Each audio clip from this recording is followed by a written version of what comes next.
you, Rick. That was fabulous. Good morning, everyone. Good morning. Welcome to 2025's new 10:30 a.m. We're so glad to see you all. It's such a pretty day. It's a good day to be gathered together as a church community. We've got Rick. We've got Doug is going to help with the service. We've got Mo and Kathy and Mo. Our special message today is going to be Catherine.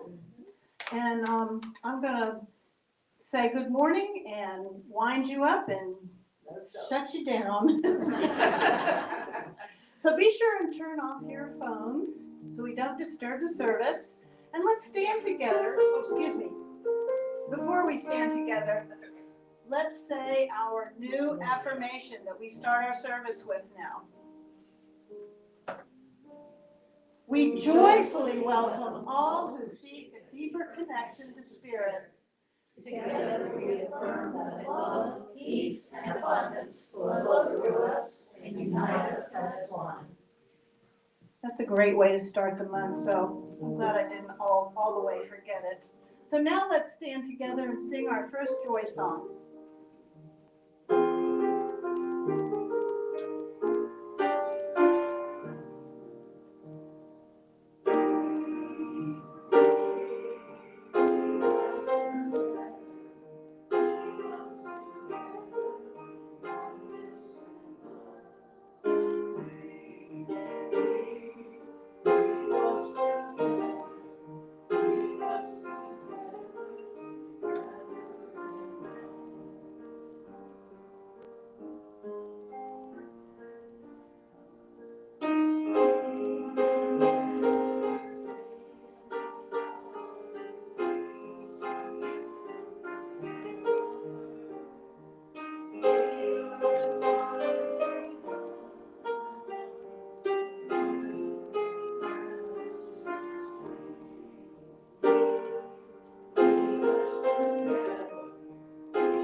Good morning, all.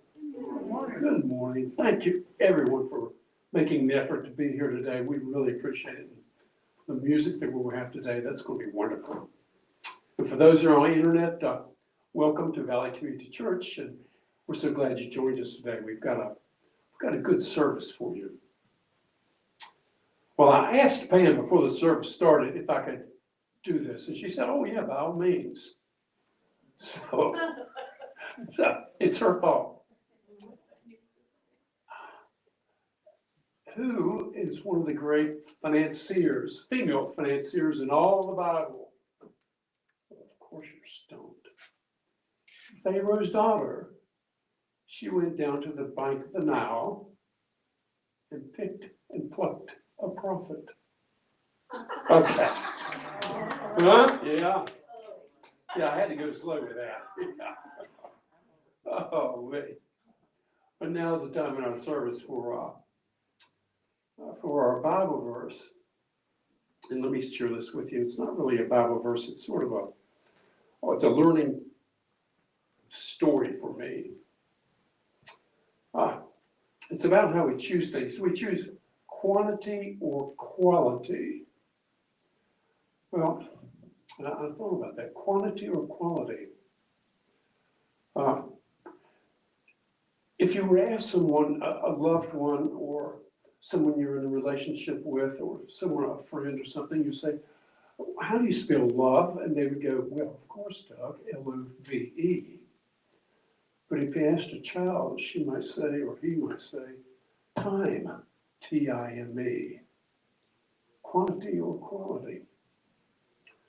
And there's a little story that goes with that. There was a college professor, very busy, and he wanted to build a playhouse for his children. He didn't really have the time. He was very busy with consulting and writing and speaking. But so he decided one summer, you got to build a playhouse in the summertime. So he decided one summer, well, I'm going to get up earlier than normal, and I'm going to the office, and I'll do all my writing, consulting, and teach when I have to teach, and I'm going to get off early, about 3:34 in the afternoon. And he did that one summer. And he and the children built that playhouse. Oh, they had the best time building it out in the backyard.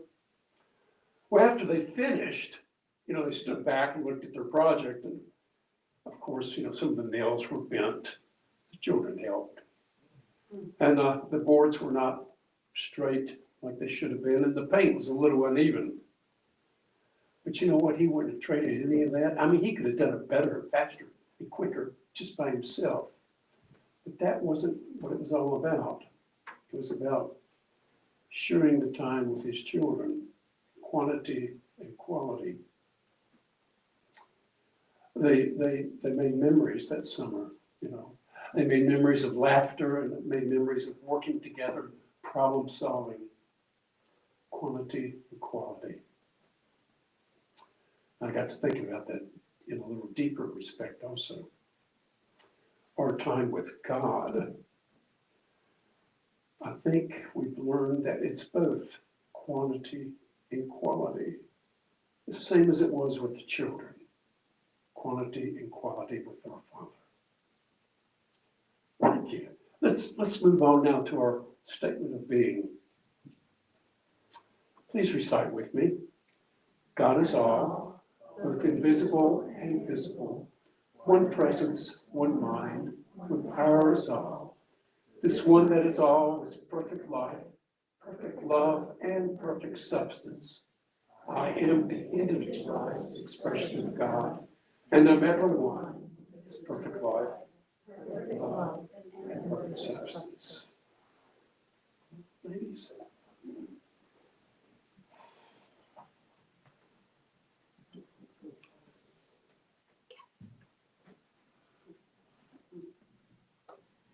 What a joy it is to be with you again this morning. And we have chosen a song this morning you've heard before, but it's one of Jan's favorites and one of Catherine's favorites. And since they're both here this morning, here we go.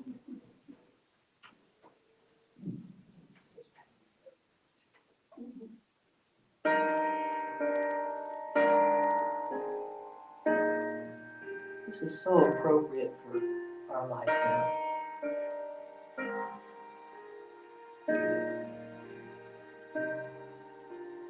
Who here among us has not been broken? Who here among us is without guilt or pain? So oft abandoned by our transgressions, If such a thing as grace exists, then grace was made for lives like this. There are no strangers, there are no outcasts, there are no orphans of God. So many fallen, but hallelujah, there are no orphans of God.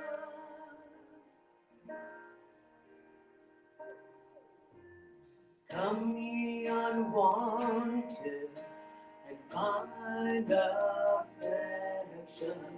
Come all ye weary, come and lay down your head.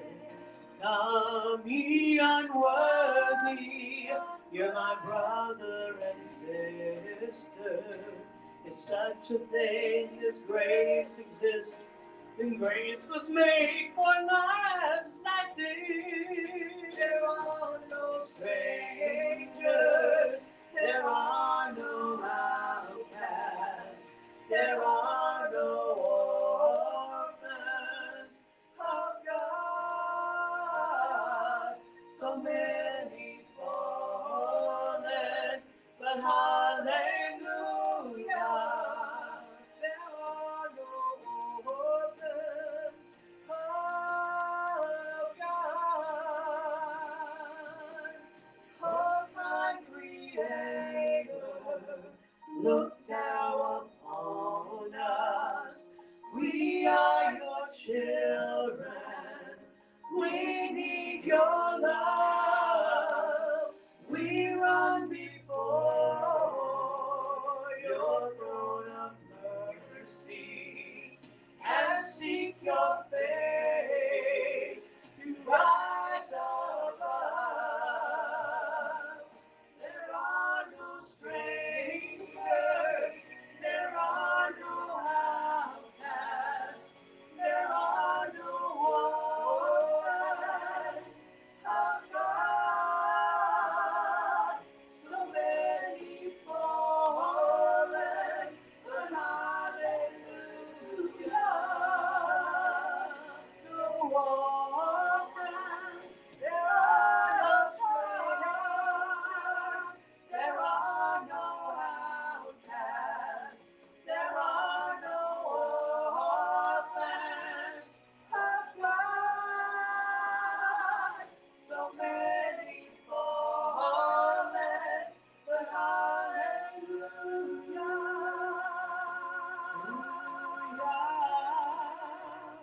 there are no orphans of God.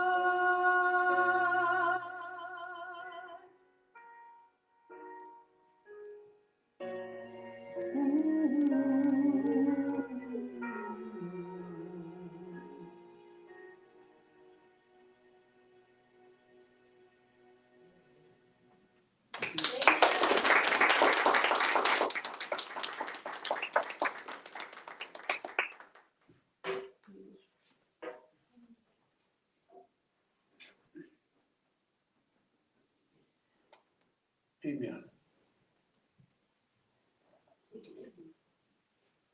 For those of you who are at home, now's our time.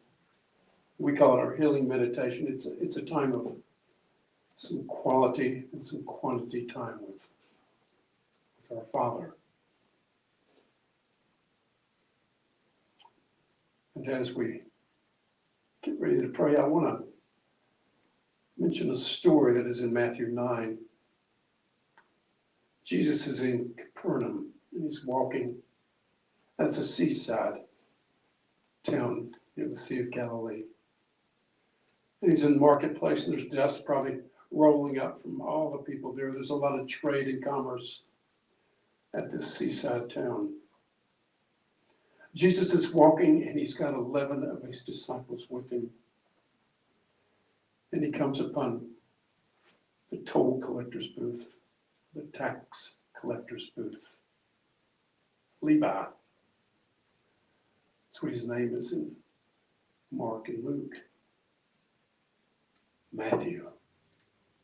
And Jesus stops and looks at him and he says, "Follow me. Follow me." And Matthew stops what he's doing, giving up his position, the money that he could earn, giving it all up. Follow me. And that reminded me of that Christ-naturedness in us. When God says, "Follow me," follow me in through the doors of the church. Put down your grievances. Let go your hurt. Let go the selfishness that you might have. Let go the depression you might feel, the anxiety you might carry. Let go. Follow me.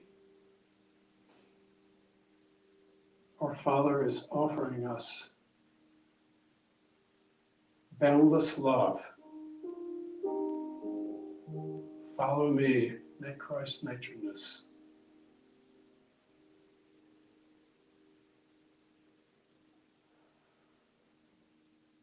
Thank you, Father, for that divine love. It's freely given, for lifting us up, changing our lives, brightening our hopes, protecting us. Thank you, Father. In these next 90 seconds, I'll invite you in your own inner way to communion with Father, Mother, God. In your own voice, your inner voice. Beginning now.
The invitation was opened some 2,000 years ago. Follow me. And it's open today. Follow me. Follow me, beloved. And I will give you peace. Peace which surpasses all understanding. I give you peace. Amen. Now we can say our Lord's Prayer in the Aramaic, as it was taught in the Aramaic. Please recite with me. Our Father who is everywhere, your name is sacred. Your kingdom is come. Your will is throughout the earth. even as it is throughout the universe. You give us our needful bread from day to day, and you forgive us our offenses, even as we forgive our offenders. And you let us not enter into materialism, but you separate us from error, because yours are the kingdom, the power, the song and praise, from all ages, throughout all ages, sealed in faith, trust, and truth. Reverend Houchins.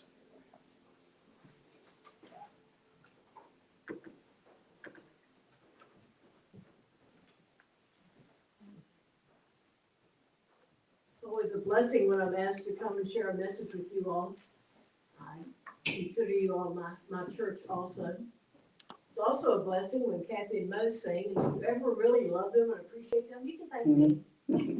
I got them together. Mo sang first at our church, and then Kathy came along, and I got them together singing, so I'll take all the credit for that. Maybe give God just a little bit. I said it was going to be a challenge to speak today following your pastor candidate yesterday, last week. He was amazing. In fact, he was so amazing, I kind of used his thoughts again on Thursday night for my Facebook Bible study. But I learned a long time ago, you get into a real problem when you start comparing yourself to anyone else. Whether you think you're better than they, or whether you think you're less than they. I have to tell you that a lot of my thoughts today came from Dr. Google. The thought came to me, and I just kept trying to find and listen and look for scripture. There are some scriptures. But the thing that hit me the most was, are we surviving or thriving? In this particular year, in this particular time, in this particular place, whether it's our country, whether it's our churches, whether it's ourselves. Are we just surviving or are we thriving? And one of my favorite verses in the Bible comes from Hebrews chapter 12, verse 1. Therefore, since we are surrounded by such a great cloud of witnesses, let us throw off everything that hinders us, and let us run with perseverance the race before us. I say that because, and I chose that because we're not by ourselves. We're not by ourselves, even in our striving and surviving, or we're not by ourselves in our thriving. Too often, we tend to isolate, or we tend to think we're the only ones bothered by.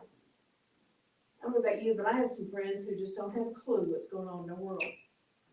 And I want to just shake them sometimes and say, I mean, I know we changed TV providers. We don't have Cox now, so I'm going through a detoxification of CNN and some of those, but I still find a way to check the news. So I thought, what does it mean to survive? We think about, you always hear about people who get stranded somewhere. And they survive on, I don't know, dew or rain or, whatever. I think I could probably survive for quite a while in a situation like that. But in emotional, in our lives, are we just surviving?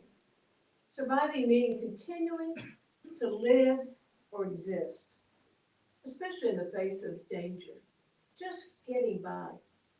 You've been in situations where you just get up, do what you have to do, get through the day, go home, go to bed, watch some TV in between.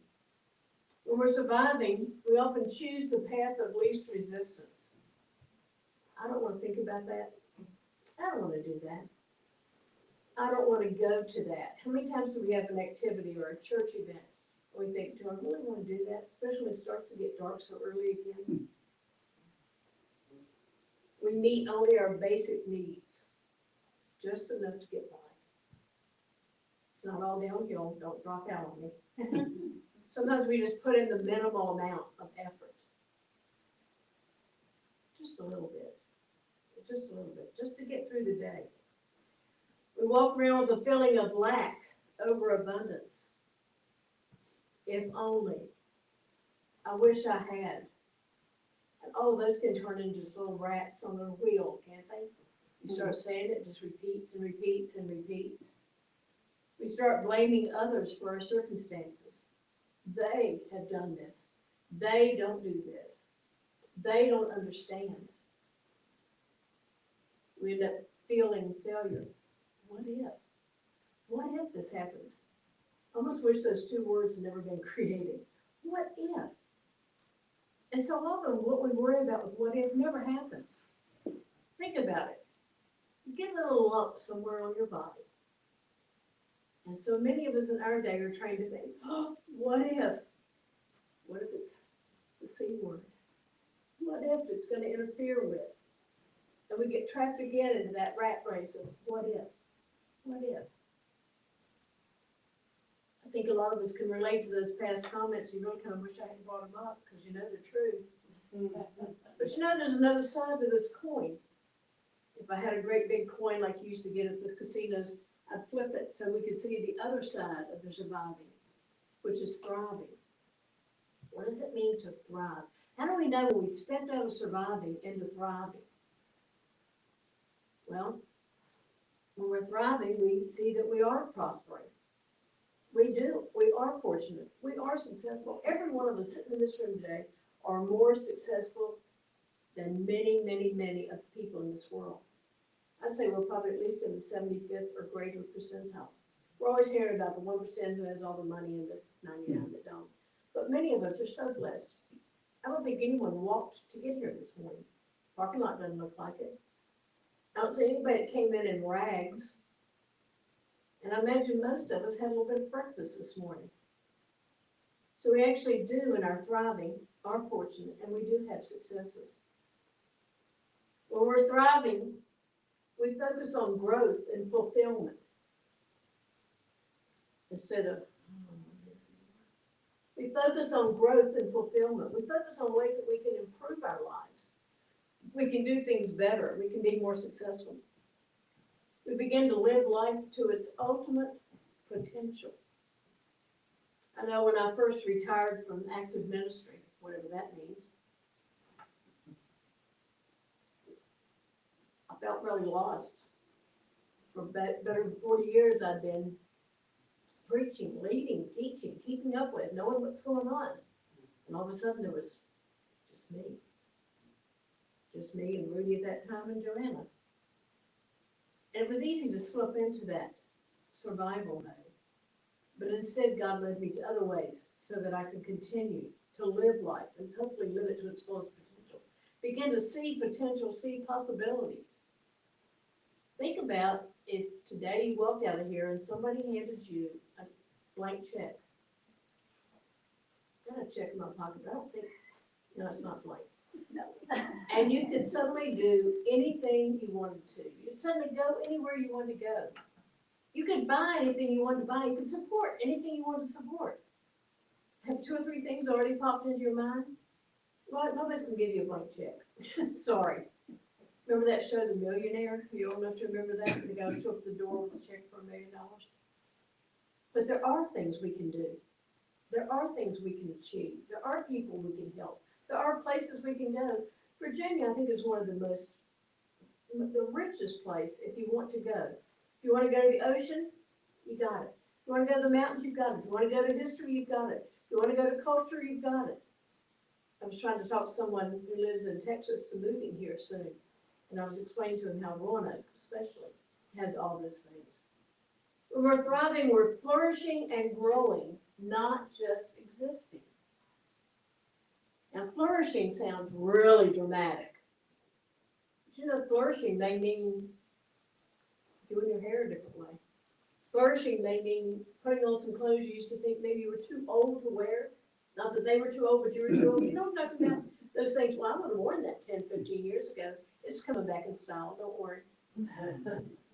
But when we're flourishing and growing, we're learning new things. We're stepping out. Thriving also means feeling joy, peace, and passion. Joy. Think of your joy songs.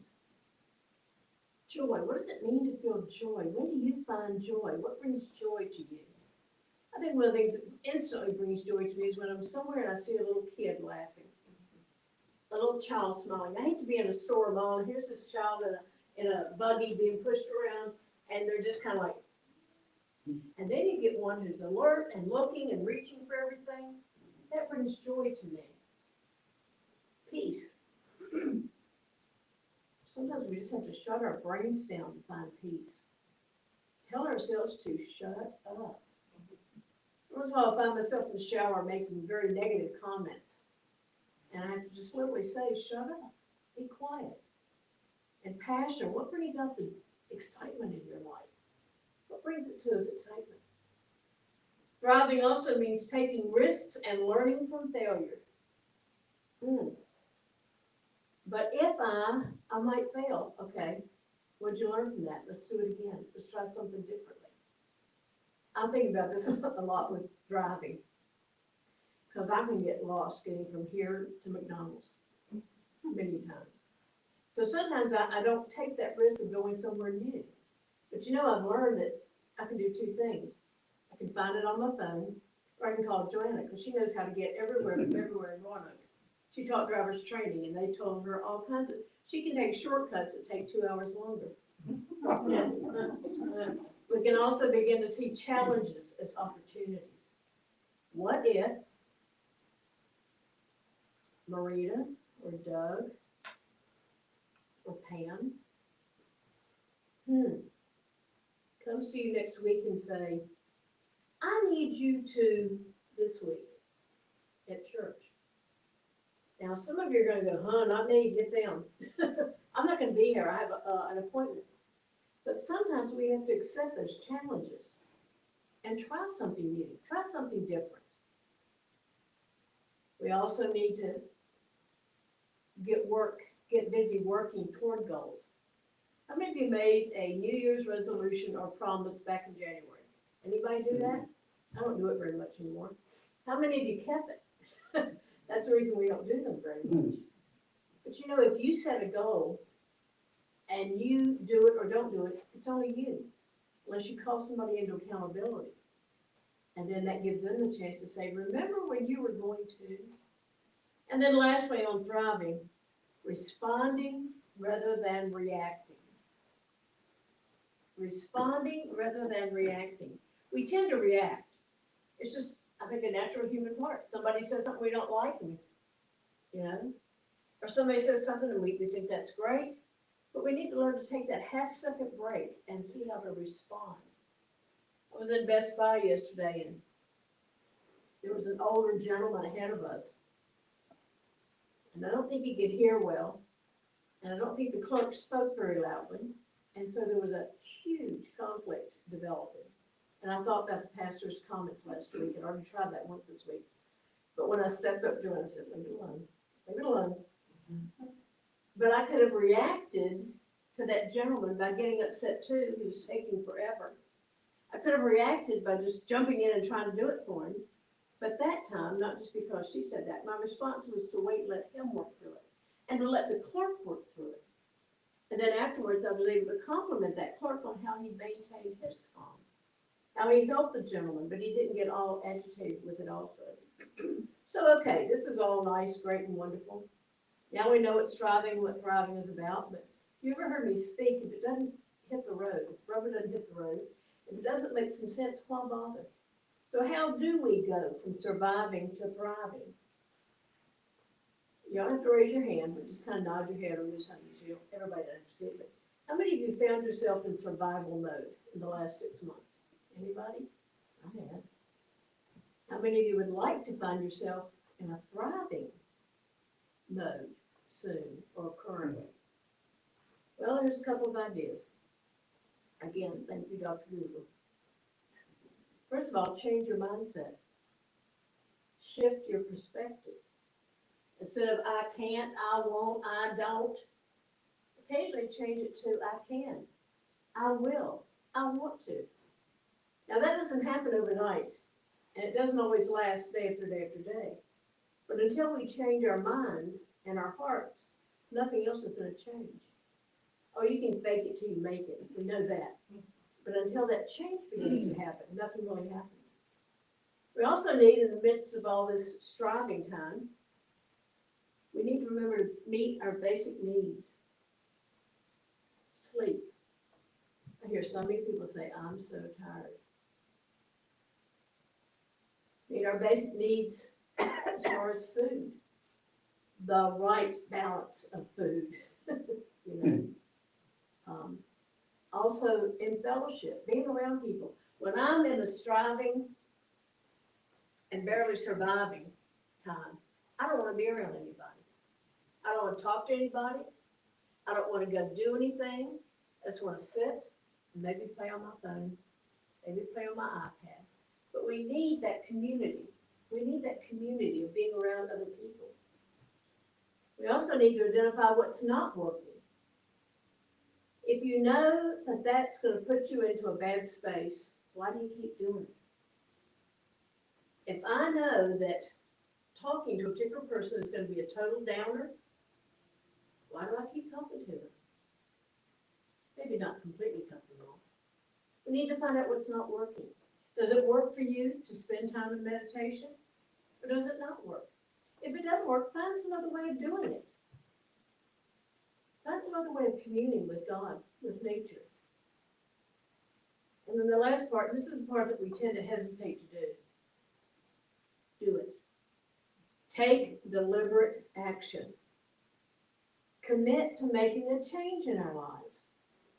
Jesus said, I've come that we might have life and have it more abundantly. Jesus never expected us to walk around just barely surviving. He wanted us to find that abundance in life. We find that in so many different ways. And then lastly, if you're in a surviving mode, like I said before, do it. Get up off your blessed assurances. That's one of the quotes people often take of me. Get off your blessed assurances and do something. Your life's not going to change dramatically overnight.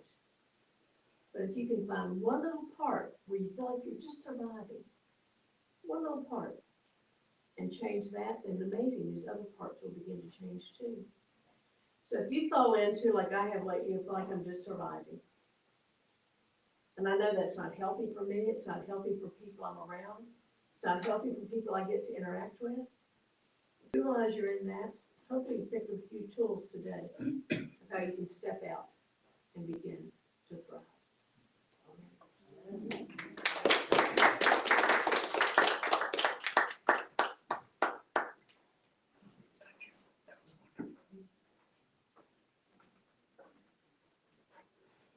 Yeah, I'm sorry. No. Well, in the help of moving from wherever you are to thriving even better, have you ever noticed, the words got left here, that God really is good? I mean, like, all the way through good, not just, yeah, God's been kind of good to me, but, well, this song is about that, and I want to say something out of one of our favorite songs, where it says, surely goodness and mercy will follow me all the days of my life. To not only remember that, but also that word follow isn't like it just kind of, it actually means to chase after you. God's goodness and mercy is chasing us. We just gotta pay attention. So with that in mind, everything. Well, there was one thing, I just want to know that I had withdrawal symptoms after she quit preaching to us. I don't think she actually ever quit, because I think people start putting fires underneath her to do the things again. Okay. As we begin, you're welcome to join us if you know this song or as you learn it.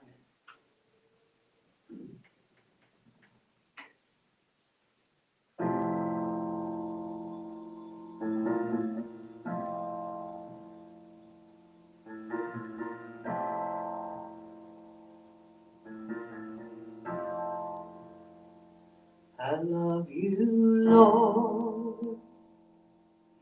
Oh, your mercy never failed me.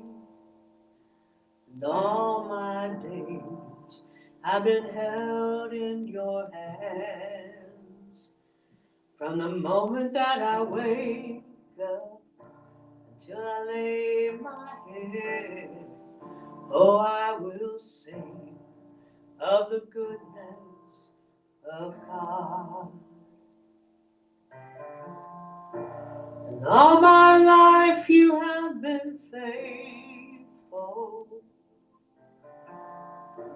And all my life you have been so, so good.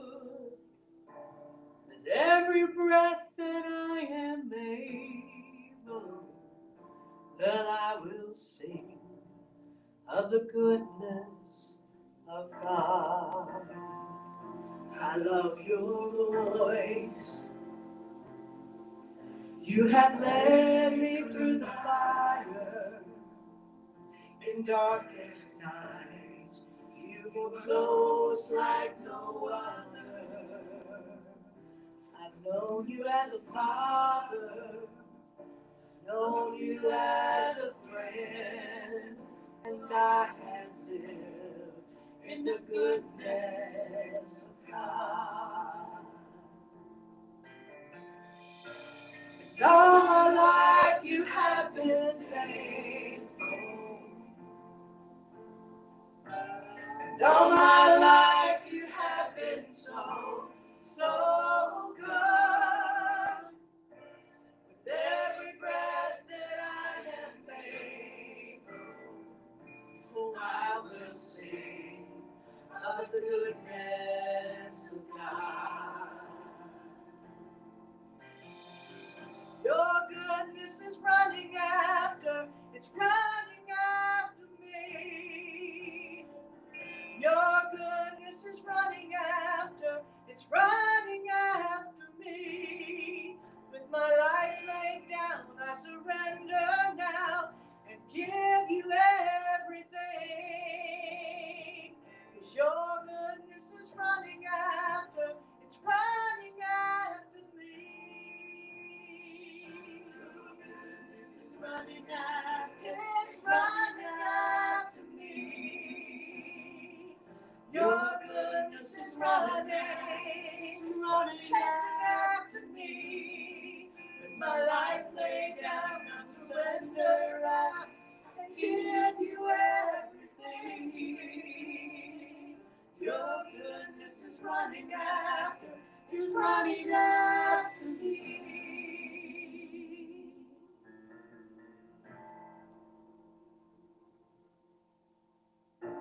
'Cause all my life you have been faithful. And all my life you have been so, so good. And every breath that I am able, oh, I will sing of the goodness of God. Would you join us in All My Life?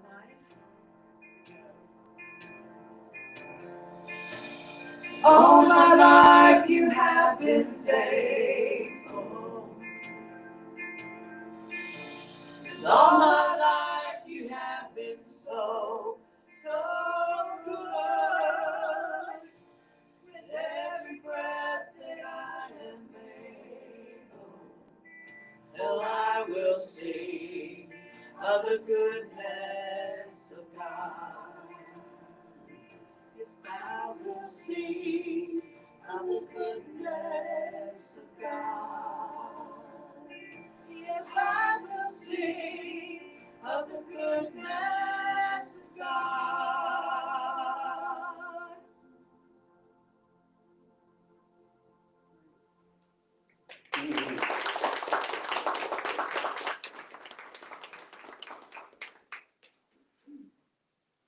We've had some people share that we've been very blessed this morning with some of the gifts that people have shared with us. Rick and then Kathy and Mo and of course Reverend Houchins. Thank y'all so much for making the service today. Well, we've come to the part of the service where we call it Blessing of the Gifts. But please recite with me. Today I acknowledge God omnipresent as a source of all good, as a source of my good. With this acknowledgement, I accept God's will, which is abundance in every aspect of my life.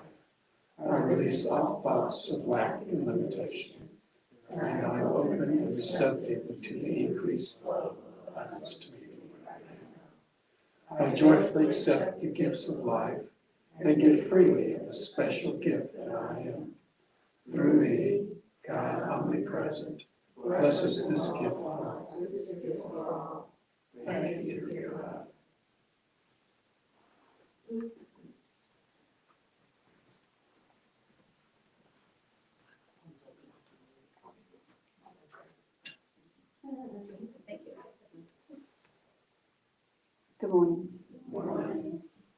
thank you for those beautiful songs, especially the first one. You don't know how bad I need to hear that this morning, so thank you. So, and Catherine, I don't know what to say, you're just always great. And no, she did not retire. She did not I stop. know. So no, so. Call letter. No, exactly, so we are so glad that you're still willing to speak. So, today is birthday Sunday, the lady in red's birthday today. And Lisa Frey, who's not here, but let's sing happy birthday to Lady. Happy birthday to you. Happy birthday to you. Happy birthday, happy birthday to you. And many more. Also, the flowers today are sponsored by Amy Jo for her birthday. So again, we do what we do, right? They're beautiful. And thank you, Pam, for taking care of them. Okay, quite a few announcements this morning. To bring up, first off, Thanksgiving dinner will be at the church like we've had in the past few years at 1 o'clock. Is that, if you're interested in coming, please see Ann and sign up so that they can know how many people are going to be here. But she's got all the arrangements, she and Bob, so you see Ann if you plan on coming on Thanksgiving Day. The day after Thanksgiving, that's Saturday, excuse me, not the day after, that's Saturday after Thanksgiving, we will be decorating the church for Christmas. I know it's hard to believe it's Christmas. Okay, so yeah, we'll be doing that. I think we're going to say, did we say 9:30, 10 o'clock? We haven't decided, but anyhow, we will have snacks at one of the people to come help us decorate. So we'll be doing that. Also, I know Christmas is coming up. Christmas Eve service is going to be at 3. In the past, we have always, most of us that are still here, not going somewhere, we'll be we're having dinner. So if you plan to be here, you want to go to dinner somewhere, let me know so we can make some plans. I will not be here for that. At least I don't plan to be. Okay. Things change, but you never know. But anyhow, right now I don't plan to be here for that. But we will still plan on making dinner if somebody wants to go. We'll make the arrangements. But I need to know pretty fast because things get booked up pretty fast with that. Also, the Christmas party is on December the 19th because we moved it, right? December the 19th is on a Friday night at 6:30 at the Green Goat. We'll have a different kind of game for gifts this year, so kind of going forth, we will be explaining that gift thing after Thanksgiving. We'll get past Thanksgiving. And so, also, Ann has put together another newsletter for the end of the year. She's got all the important dates on it, so please make sure that you keep pages that have the dates on them so that you'll know what's going on.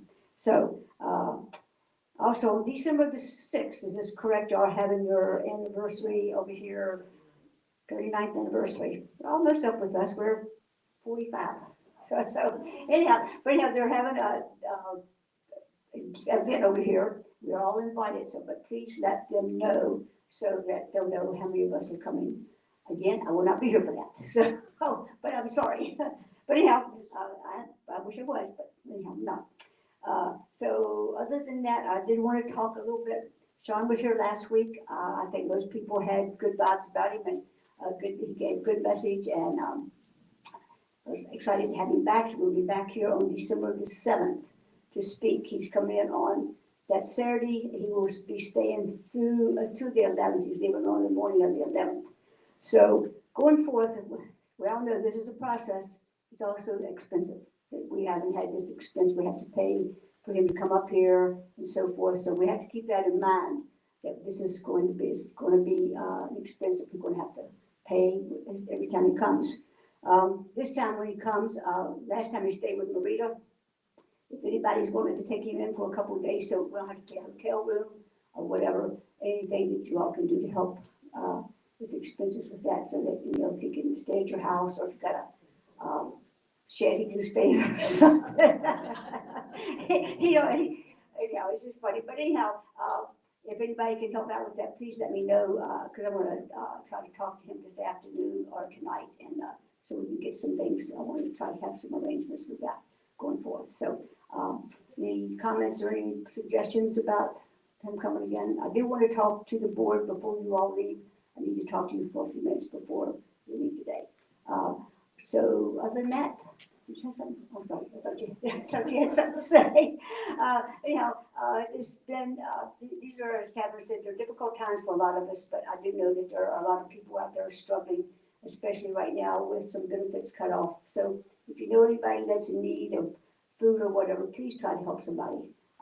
We've been so blessed at this church, and each one of us that I know, we've been so blessed with so much. So if you know somebody that's struggling, please reach out and help them this week and going forward, not just this week, but all the time. So I'm turning it to you.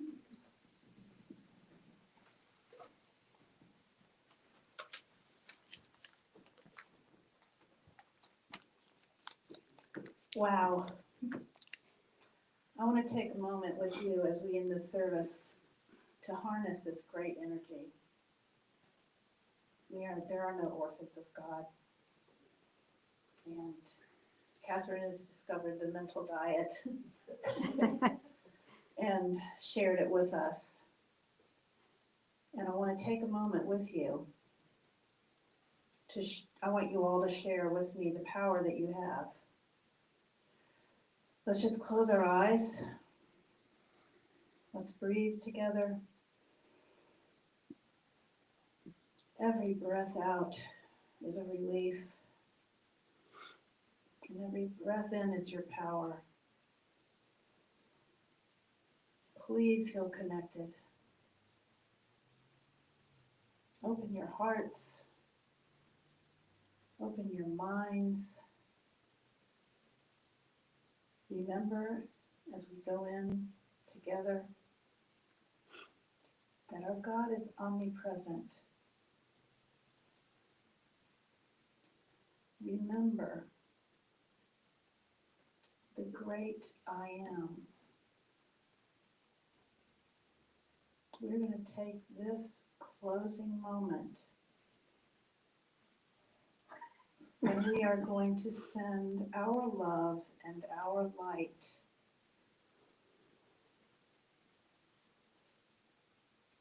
to the afflicted,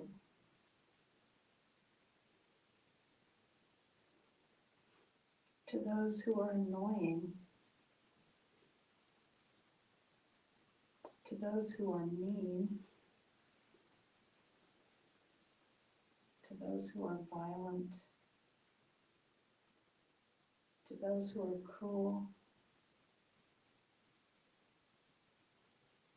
to those who know better, and to those who know worse.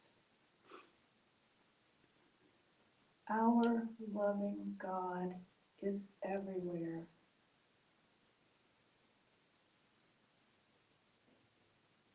And we all together with our hearts open have the power of the Christ within us. Friends, take a moment as we sit together joined and send our loving God, our life, our love, our light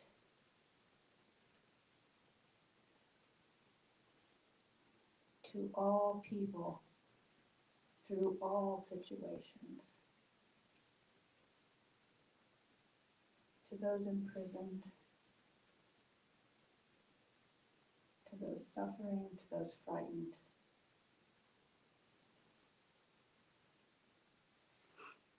There are no orphans of God. Take a moment with your church family, please.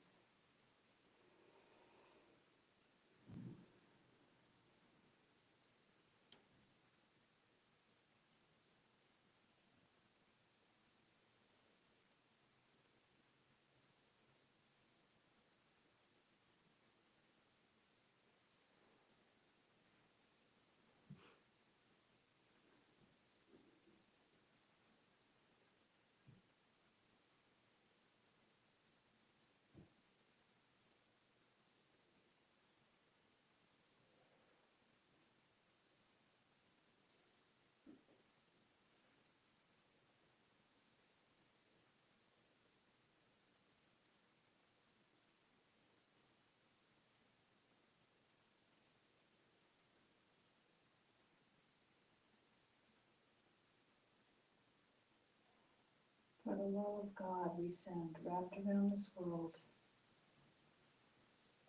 for the love of God running through all these things.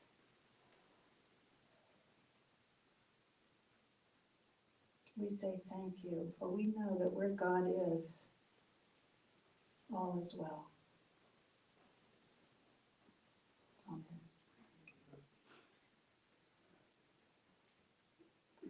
Let's stand together and sing our closing joy song.